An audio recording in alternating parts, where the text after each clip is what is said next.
Thank you for tuning in to the latest edition of the 12 Kyle podcast. Whether you're listening during your commute, while working out, or just relaxing at home, we appreciate you. Every download, every listen, and every subscription means a lot. Up next, the 12 Kyle podcast. Ladies and gentlemen, thank you for listening. Thank you for downloading. And thank you for subscribing to the latest edition of the 12 Kyle podcast. I am your boy, 12 Kyle. Man, check this out. On this episode, what I want to talk about is you see the title, Stuck in Middle School. We've all been to middle school. Now, some of you may have memories of middle school. Some of you may have forgotten middle school because most of you listening, I would venture to say that it's been a while since you've been in middle school. If you're like me and you're a parent, you have had kids. Maybe some of you have had kids who have gone through middle school. But I had recently had an experience that really made me think about my middle school years. At the time of this recording, as many of you know, my wife and I have 4 children. Our 3 oldest sons, who are 25, 22, and 18 at the time of this recording, all went through middle school. Right now, our daughter, Skylar, she's currently in middle school. She's in the 8th grade, so she's finishing up middle school and headed to high school next fall, which is crazy when I think about it. And I'm sure probably crazy for a lot of you because you remember when Skylar was born, if you've been following me on social media. And it's a little different because obviously she's the only girl and she's, my daughter. So we talked about on previous episodes about being spoiled. She is spoiled. I mean, come on, man. I mean, you got a father and 3 brothers. You're going to be spoiled. But recently she was recognized at their honors program, honors day, and she won a couple of awards for honors day.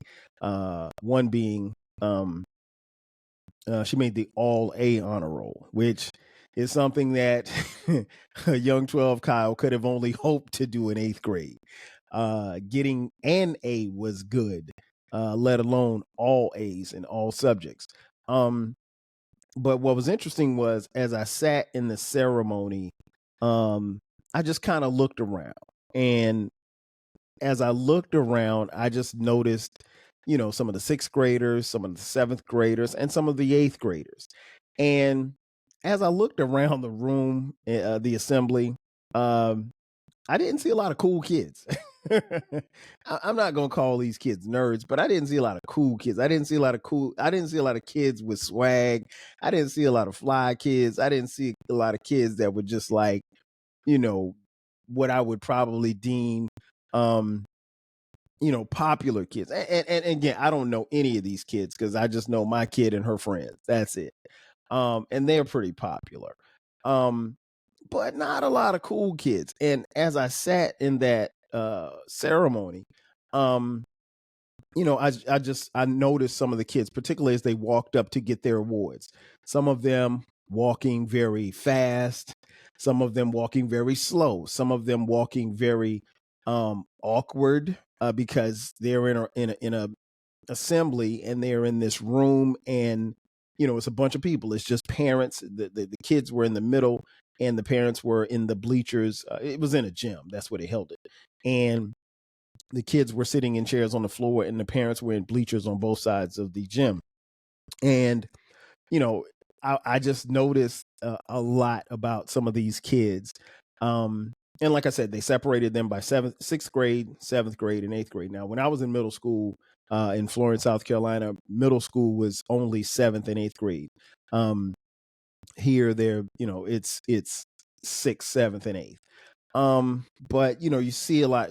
I saw quite a few tall kids, and you could tell those kids probably had tall parents. So a lot of shorties too. A lot of kids who just, really hadn't hit that growth spurt yet. And, a lot of them really are kind of, you're at that age where, and my daughter included, you're kind of figuring out your body. Most of these kids are hitting puberty. So for some of the young men, their voices are changing.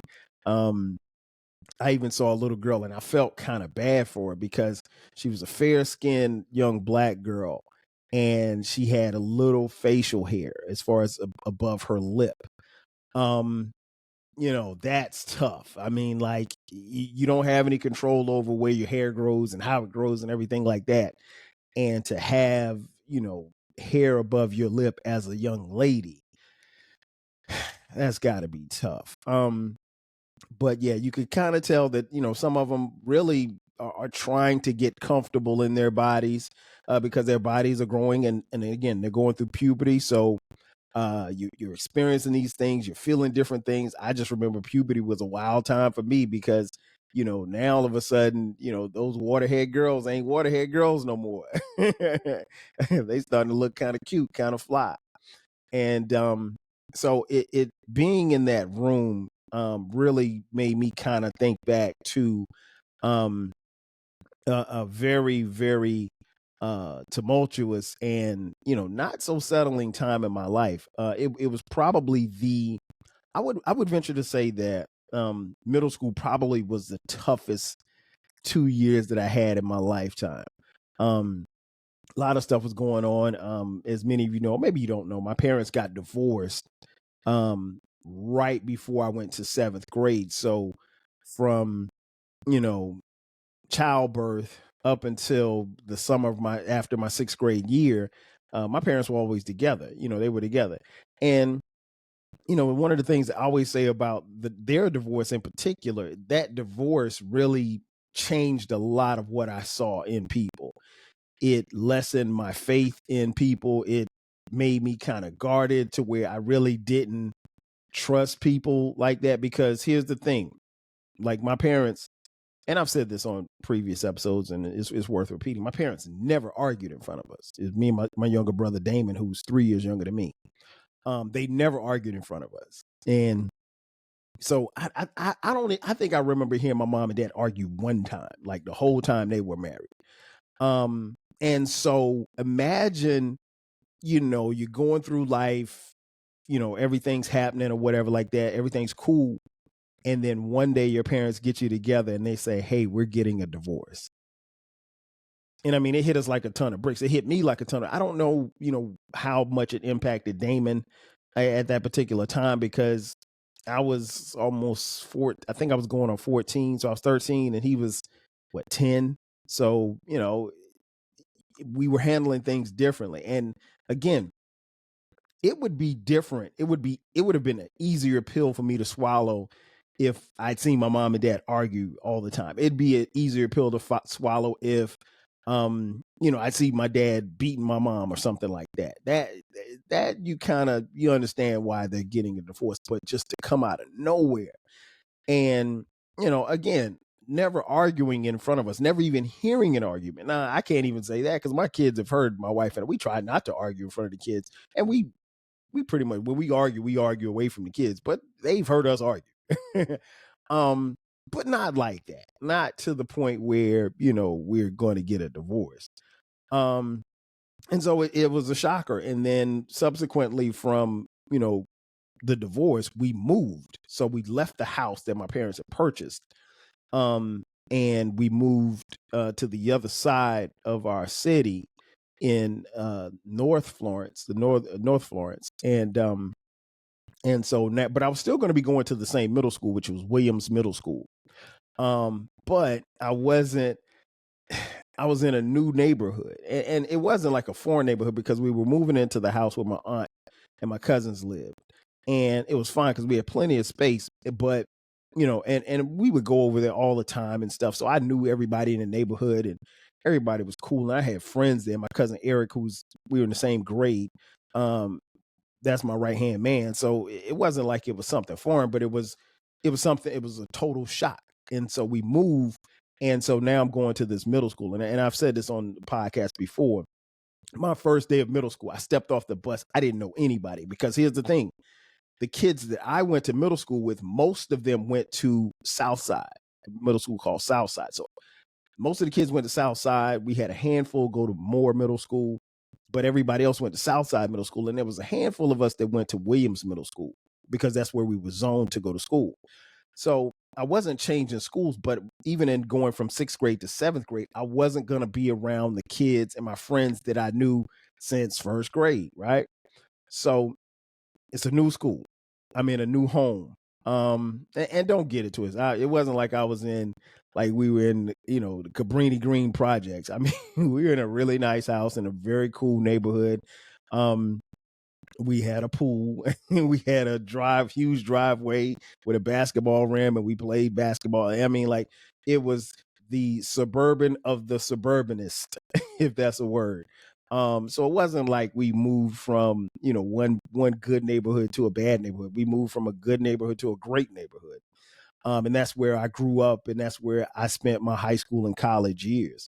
And, interestingly enough, the house that my parents were in, my mom never sold a house. She just rented it out, and then she eventually ended up moving back by the time we went to college. Or by the time I graduated from college, I should say. And she still has that house, and that's where she still lives to this day. But we moved to my aunt's house, and it was really a struggle for me to accept the fact that my dad was no longer in the house. So middle school, that time was wild. And I just remember my first day of middle school, I stepped off the bus and I didn't know anybody because for whatever reason, I don't know that even though Eric and I are in the same house, I think when we got off the bus, we went separate ways. I can't remember which way he went, but he just like disappeared. And I just remember I was just walking and some kid said, "What's up?" And I was like, "Hey, what's up?" And we started talking, and it's like 4 other kids came over to where we were. And I didn't realize like these were the shall I say the nerds. I didn't know. I mean, like, I was hanging with the nerds, and I was like the cool kid on the first day hanging with the nerds. But I wasn't that cool, at least I'll put it like this. I was cool, but I had to get my props because you're at a new school. You got to get props. Um, but yeah, middle school was a struggle, man. 7th and 8th grade. And I struggled. I found myself struggling in subjects that I did not struggle in before, math in particular. Um, I was a math whiz in elementary school, and I think most of us probably can say that because it's what? Addition, subtraction, multiplication, and division. So it's pretty easy, right? But by the time you get to middle school, you're starting to deal with algebra. And even to this day, X plus Y equals Z, that means nothing to me. That makes no sense. It didn't make sense in 86. It's not going to make any sense now. And so, um, and I hate to tell this to you kids who may be listening or watching. If you're watching on YouTube, thank you for watching. You'll never use that again in life. You're never going to be at a job unless you're an engineer and somebody ask you what X plus Y equals Z. What is that? No, you'll never see that. You'll never see geometry again. Study and pass the class, but kids, you'll never see it again. But yeah, I struggled. I struggled big time. I remember being in Mrs. Thompson's class. Shout out to Mrs. Thompson if she's in. Miss Thompson probably is in her. I would guess Miss Thompson's probably in her 90s by now. I'm pretty sure Miss Thompson's still alive because mean people never die. Mean people stick around for a long time. And I'm not speaking out of turn and calling Miss Thompson mean. She was very mean, but she was a really good teacher. But she was mean. She didn't make learn, and she taught math. She didn't make learning fun. And I struggled in her class, and then I was actually kind of being somewhat of a class clown in her class too. So that didn't make it any easier. So a couple of times I got kicked out of class, right? So I got kicked out of class. Me and shout out to Delonte Jackson. Man, that cat, every time I see him or talk to him, and it's been a minute, man, it's always reminiscent about getting kicked out of Miss Thompson's class in 8th grade. But yeah, me and Delonte Jackson and my boy Jay Fresh, shout out to Jay Fresh. We would get kicked out of class all the time. I mean, like, and Miss Thompson would, if you got an answer wrong, sometimes she'd come by and she'd punch you in the chest or she'd punch you in the arm. I mean, like, this is at the time, she was an older woman teaching middle school math, and she would punch us and stuff like that, kick us out of class. she'd say something and like you'd say something and like I remember one kid said, "I'm going to tell the principal." She was like, "I don't give a damn," and we were like, "Wow." She was like, "I don't give a." She was like, "I've been working here forever." She was like, "If they fire me, I'm gonna get my retirement and I'm just gonna go about my business." And she was pretty much right. Like nobody ever reported her. She was, really rough teacher. Um, but I struggled in classes like math. Wasn't really a fan of science. I never was a science fan, but I really became interested in social studies probably more so in middle school. Um, but yeah, I struggled. I struggled big time um in the classroom. And I went from being an A and B student to getting a couple of C's, which was never allowed in my house when my parents were together. Like getting a C was like you might as well get an F. Cuz if you got a C, boy, you might get a spanking, you was going to get on punishment. It was going to be hell to pay. Like and what was interesting was I even remember some of my friends at school would be like, "Well, why is your mama tripping? Why is your dad tripping? Because you got to see." Like, but my mom and my dad knew, and they told us like, "You're not C student. So if you're not a C student, we'll never accept you getting to C because C's are for average, and you're not average. You're above average. You're a great student." And that was instilled in me, and I was up until that point. So yeah, I'm struggling.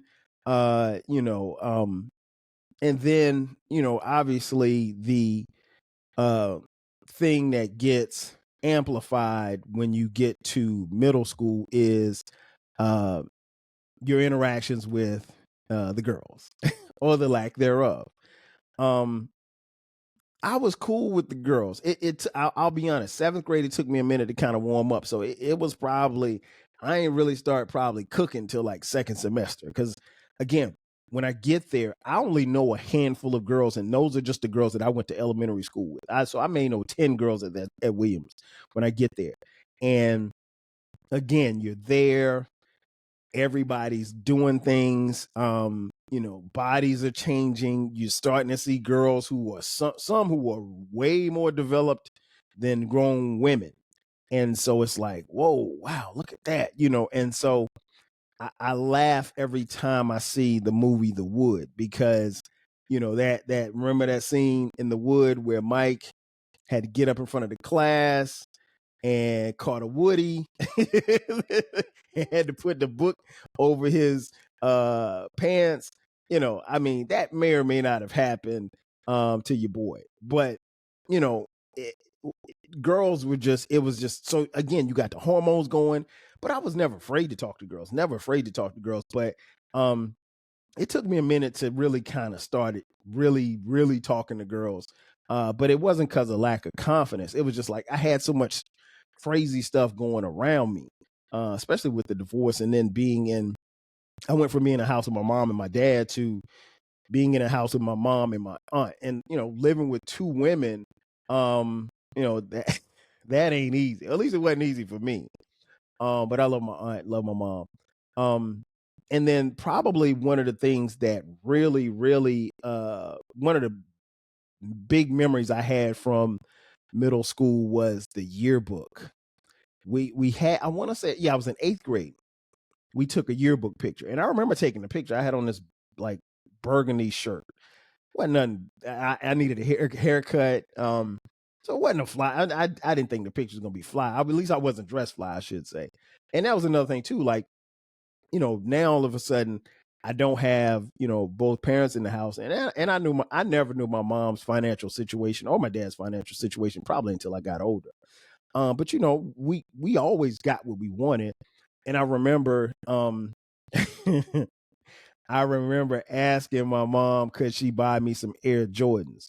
And she was like, "No, boy, those Air Jordans cost $75. You think I'm gonna spend $75 on some sneakers?" I mean, little did we know that, the price of sneakers would skyrocket 20 years later. Um, but at that particular time, Jordans was like, I mean, it was a status symbol. So if you had Jordans, you were hot and you were fly. But the reality was I couldn't afford them. So, a lot of times now when I buy Jordans, I buy the Jordans that I couldn't afford back when I was in middle school.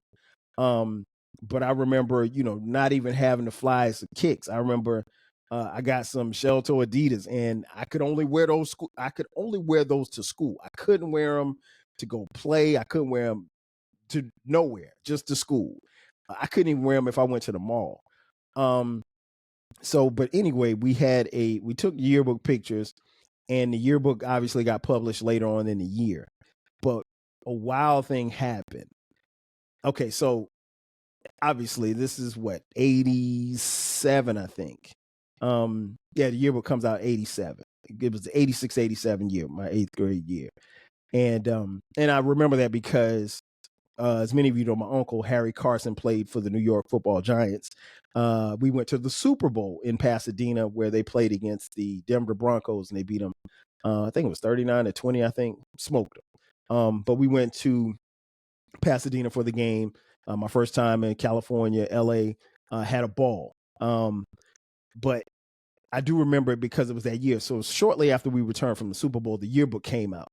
And what was wild was it was obviously at this particular time black and white pictures. I don't even know that there was any color pictures in the yearbook. I'm sorry, that was the time we just did black and white pictures. But if you got individual pictures, they were colored. But the pictures in the yearbook were black and white, right? And so the pictures, for whatever reason, everybody's picture in the yearbook was darker. Like it was like the cameraman had a bad shade or something. So everybody's picture was darker. And that really didn't bode well for us dark-skinned brothers. Someone like myself in particular who was very chocolate. So when the picture came out, and I wish I had a copy. If I had a copy of the picture, I'd put it up here on YouTube. The picture came out like it's really, really dark. So really the only thing you see are my eyes and my teeth. That's it. And I'm not even looking at the camera. I'm kind of looking away from the camera. And so naturally, when the yearbook comes out, everybody sees it. And so, you open up the yearbook, you go to the page or whatever like that. So I go to the page, I see myself, and I'm like, whoa. And so like everybody's coming with the, oh man, look at his black face, jokes. Now listen, I'll let you in on a little secret. I thoroughly, especially all of my life, enjoyed being the hue that I am. I love my complexion. I love myself. I love me. And I've always thought that I was a handsome young man because my mama told me so at a very young age. So I didn't suffer from, being, there were some kids who had a color complex and, oh, you're too dark, or oh, you're too light or whatever. That stuff never bothered me because I knew who I was and I knew I was dope and I knew I was a handsome guy. I still am. Just a little grayer, that's all. But so it didn't bother me, but I remember kids coming trying to joke and I was like, man, whatever. And it didn't bother me. But I just remember that, and that was kind of like a turning point. Like I think things for me really just kind of turned up after that. I don't know why, but my grades got better, and we were finishing up the year. My grades got better. I had a girlfriend who had a Jerry curl. And I was going to social events, I was going to parties, I was going to school dances and stuff like that. So I just remember that time really things started to kind of turn for the better. Wherein I would say the first year and a half of middle school, it was rough. It was really, really rough. But I think when people saw that they could, or at least they thought they could come and joke me about how dark the picture was, and I was unbothered, it was like, okay, he's different. Like he's not like everybody else. And the thing that always sticks with me about that particular time was I didn't lose who I was. I was coming into learning who I was. And I think that's a very important part of a young person's life. Right now, we got to take a quick commercial break. But on the other side of the break, I'll tell you about a great thing that happened to me in middle school. Sit tight. I'll be back in just a second. Are you feeling nostalgic for the golden eras of rap and soul music? If so, tune in to the Rap Soul Podcast.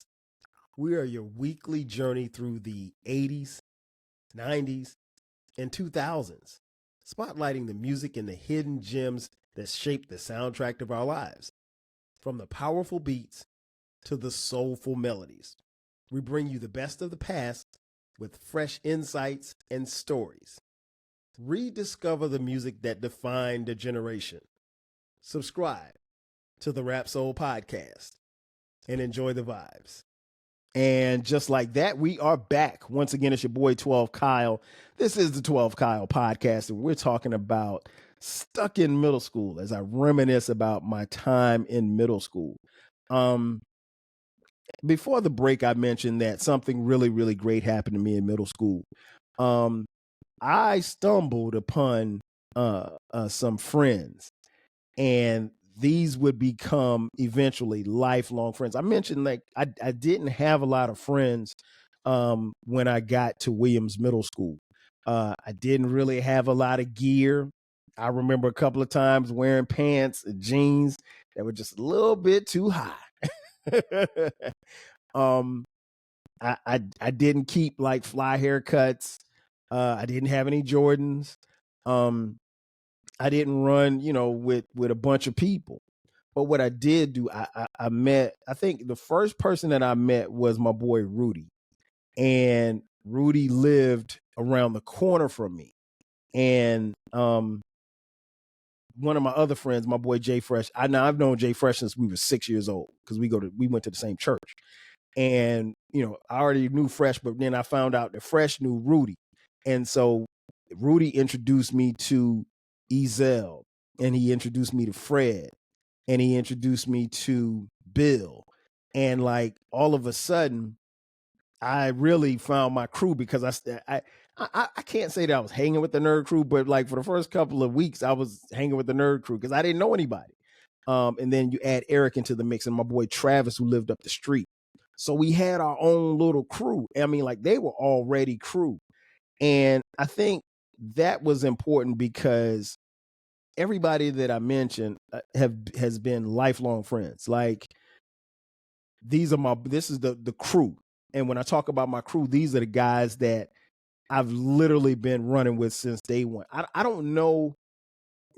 I know people come in and out of your life for different reasons, but I feel fortunate in the sense that I've never lost them. Like, I don't know. And maybe you can tell me if you have friends from middle school that you're still running with to this day, that you're still as tight with. I mean, like these guys, we were in each other's weddings. We were there for the birth of each other's children. We had times of hanging out as grown men, which, you've heard on this podcast about the bachelor parties and the parties, hanging out at CIAA and all kind of crazy stuff. But we've had moments. The Carolina Classics. We had so many moments, and then we brought other people into the crew, like my boy D Love Hall. But meeting those guys and developing those friendships, really, I think helped me, in my journey to become who I eventually would become. I can't forget Dr. Jamel, who was she was in 7th grade when I was in 8th grade. I didn't even really hang with her like that, but I remember in a similar assembly like the one that I just attended, she won like every 7th grade award that you can win. Like, and they kept calling her name. So imagine like you go to the Grammys and somebody just keeps winning Grammy after Grammy after Grammy. And I remember like by the time she was on like her 7th award, they was like, student of the year. And somebody yells out, Jamel Felder. And she was embarrassed because she was a little tiny little girl. She had these big Coke bottle glasses, and she was really just developing into who she would become. And we, not in middle school, but by the time we got to high school, became super tight and still are super tight to this day. And you guys have heard her on here. That's one of my best friends. But yeah, all of these people would become crew. My boy Shaft, can't forget about him. They became crew, and like I said, I haven't lost them as far as friends are concerned. Like, we're still tight to this day. I can still call Fred right now and we'll be on the phone for 20, 30 minutes. Hey man, what you doing? Blah, blah, blah, blah, blah. That type of thing. I don't talk to Fred as much, but we still talk. Me and Jay Fresh, we'll talk or text every day. And when I went out to LA, that was one of the first places I had to go. I had to go see my boy. And again, friends, like we've literally watched each other grow. And I think that's important because like you never know the path that you will take in life. And sometimes it's not easy to maintain a friendship over a period of time. Sometimes circumstances happen. Sometimes things just happen. Sometimes people just grow apart. It happens. That's a part of life. Um, but what was interesting was like even as I think back to those friendships, there are other things that kind of happen along the way. Life happens, right? And I remember maybe about a month or so ago, I was talking to the homie Uncle Dolomite. Shout out to Dolomite from the Too Much Game podcast. Dolomite and I were on the phone, and he brought up something that was interesting that I had never really thought about. Somehow we got on the subject of gangs. Dolomite grew up in a gang in Compton. Shout out to Nutty Block. And so he basically said something that I had never thought about, but he said something and I'm paraphrasing here. He was like, what if your 6 closest friends that you grew up with and all of you guys are in middle school, they get put on by the local gang? What are you going to do? You probably are going to follow them. And I had never really thought about it, but let's just say that Rudy, Zell, Jay Fresh, Fred, Jay, Bill, Travis, all of these guys get put on by the Spalding Heights Crips. That's our neighborhood, Spalding Heights. So they get put on by the Spalding Heights Crips. Could I just walk away from that? Like, these are my boys. And now all of a sudden they rolling with the neighborhood gang. Now, granted, we lived in Florence, South Carolina. There were no gangs in 1988. But the flip side of it is that in his explanation, it really hit home how and why a young man in his formative years in middle school would join a gang. It didn't make any sense. I mean, excuse me, it made a lot of sense to me at that particular time. I think people really have these ideas as to why or how or why someone would join a gang, but at that moment, I mean, Dolomite says a whole bunch of stuff that makes tons of sense, but at that moment it hit home, and so I understood how or why he got put on at that particular time that he got put on. And again, you're influenced by your friends and your friend, and really, there were times that, and I never said this to them, but there were times that the crew is all I felt like that I had. Like, I really couldn't talk to my mom. Didn't see I saw my dad on week. I saw my dad every weekend. We hung out, and my dad was also my coach in football. So I saw him every day during football season, and I saw him on the weekends. We go stay with him on the weekends. But even that dynamic changed because shortly thereafter, my dad, obviously he moves out and he gets his own place. And then my sister's born. Now, it don't take a rocket science for you don't have to be a rocket scientist to figure out what happened.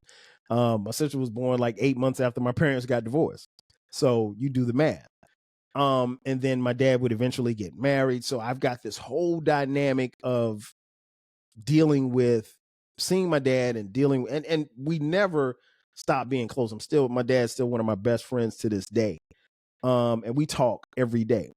And but imagine going through all of that, and then the only solace that you have is in the people that are closest to you. And if the people that are closest to you are now members of the Spalding Heights Crips, well, guess what? You're probably going to be a member of the Spalding Heights Crips. So I think meeting those guys and developing the friendship and the lifelong brotherhood that we have was paramount for the young man that I would become. Also, at that particular time, football changed for me. I was still playing Little League football, and I got crazy nice on the football field. I became I was always pretty good, but I was like a star on the football field. And I was still playing Little League football. I did not move up to middle school football. I didn't start playing that until, I never played middle school football. I went from Little League to junior varsity once I got to high school. But being that and having that confidence on the football field. I was always confident on the football field. And that confidence bled over into who I was off the field. I was always confident in the classroom, always confident with girls, just a very confident and self-assured person. The thing that rocked my confidence was the marriage that fell apart that I knew nothing about, that I just woke up one day and literally had my parents in tears sitting there telling us that they were going their separate ways. And, the one thing I remember my dad keeps saying was, you'll understand this as you get older.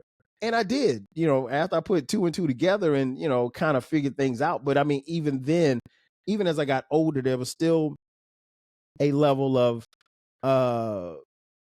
distrust in people outside of my crew. Like, I trusted my crew, but I ain't really trust you like other people like that. I ain't really trust girls like that, to be honest, even though I was starting to, get into girls and talk to girls. And it wasn't until years later that I realized how much that divorce had adversely affected my ability to love. Like, I would let you get close, but you couldn't get too close. Like, I ain't play that. Like, because here's the thing, subconsciously, I put myself in a position where no one would ever hurt me like I was hurt that particular day when my parents told us they were going their separate ways.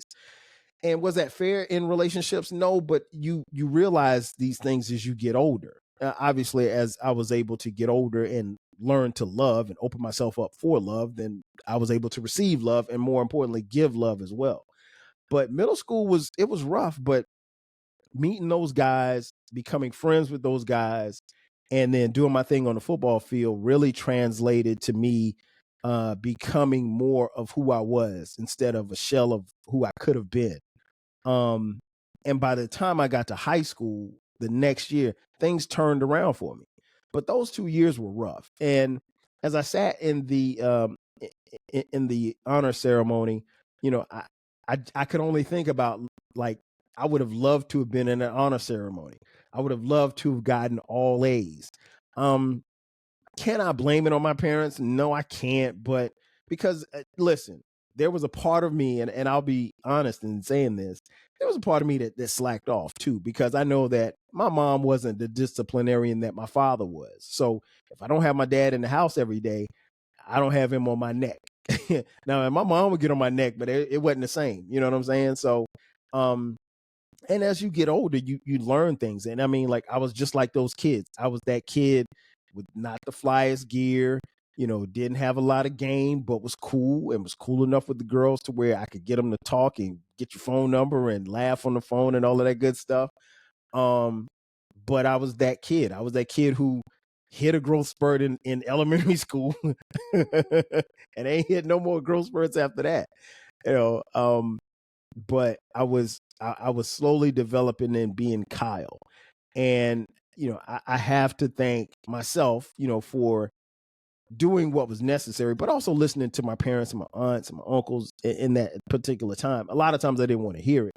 But, as I sat in that, in conclusion, as I sat in that assembly, I just, I was amazed and very happy that, first and foremost, proud of Skylar, but also understanding that, like, her middle school years look nothing like mine. And I had to go through those experiences. So ultimately our sons didn't have them, and, she won't have them. But there are going to be moments where you're going to have to try to figure things out. And I tell my kids this all the time. You're going to have to figure it out. And, like, I've got a lot of answers. I've got a lot of decisions. I've made a lot of decisions. I've made some bad decisions. But the thing is, I try to impart to my kids is that, ultimately, it's going to fall on you to make the right call. It's going to fall on you to make the right decision. I made some good decisions in middle school. I made some bad decisions in middle school. I made some lazy decisions in middle school. But ultimately, I got through it because I trusted God, and I trusted, God to guide me. But I wasn't so sure all the time. I wasn't so sure. I had people in my corner like Mrs. Singleton, Jay Fresh's mom, rest in peace. She was my course teacher. She would always get on my case, but she believed in me. She told me, she was like, look, you can be good. She was like, but you can't you can't play around. Like there's no. She was like, there's a time and she used to always say this. There's a time and a place for everything, Dowling. She called me by my last name. I had to call her Miss Singleton. I couldn't call her anything else. And it's funny because when Jay Fresh was in her class, he had to call her Miss Singleton too, even though that was his mom. But yeah, she say that all the time. There's a time and a place for everything, Dowling. Get yourself together, Dowling. And like she would fuss at me in class, and then I'd be over at her house, like, hanging out with Jay Fresh later that evening. But really just surrounding myself with good people and, believing in who I was. And slowly but surely taking the lessons that I learned up until that point. And, I went from middle school to high school, and ultimately, I think I turned out okay. Ladies and gentlemen, that's going to do it for me.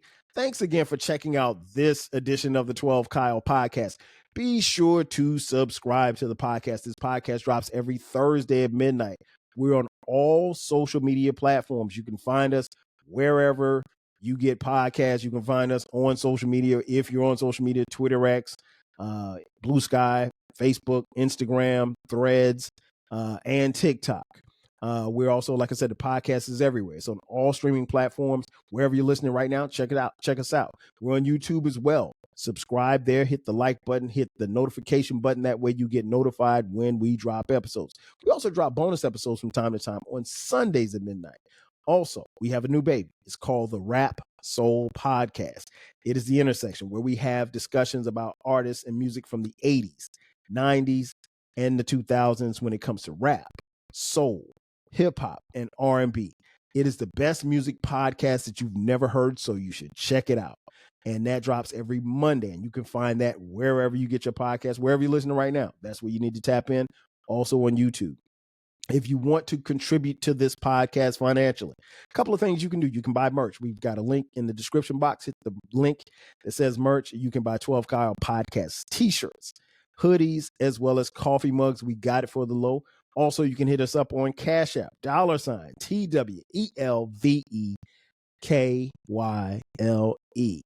Again, that's going to do it for me. I am your boy 12 Kyle, talking about being stuck in middle school. Once again, thank you for tapping in. I will catch you guys next time. 5 G's. Cheer. Thanks again for listening to this episode of the 12 Kyle podcast. If you enjoyed this episode, make sure that you hit the subscribe button and share this podcast with a friend who needs the 12 Kyle podcast in their life. Every listen, every download, and every share helps us grow. Thanks for being a part of the 12 Kyle podcast community. We appreciate your support. We will catch you next time. 5,000.